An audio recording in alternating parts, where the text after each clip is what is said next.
prevent stroke. Ayan, ang pagkain ng saging na saba ay makakatulong para hindi po magkaroon ng stroke. Ang mga pasyente, lalo na't yung mga may high blood.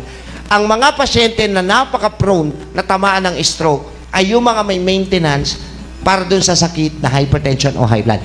So ito po, dahil sa mataas ang potassium, natural na nagpapabuka ng ugat para kung barado, hindi siya mahihirapang dumaloy yung dugo. Get control of anemia. Dahil po, ang maraming Pinoy ang mahilig magpuyat at mahilig gumamit ng mga lintik na cellphone na yan. Tama ba? So, prone po na tamaan kayo ng anemia o pagbaba ng bilang ng dami ng dugo.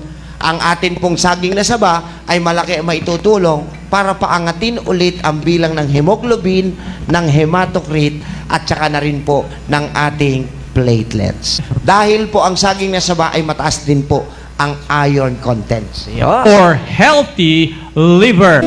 Malaki po may tutulong ng pagkain ng saging na saba para po ang ating liver o ang ating atay ay maging healthy. Maiwasan na magkaroon ng liver cirrhosis, maiwasan ang pagkakaroon ng fatty liver at pamamaga ng liver na kung tawagin sa science ay hepatomegaly.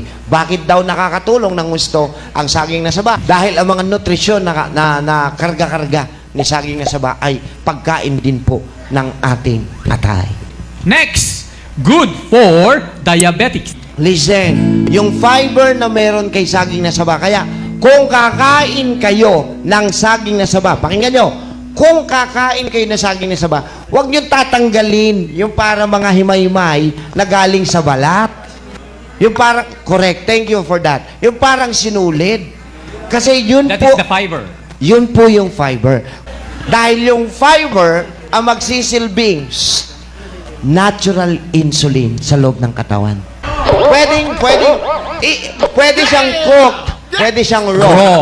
Yes. Okay? So, it's your discretion. Kung gusto nyo mas potent, raw. Raw. Eat it raw. Raw.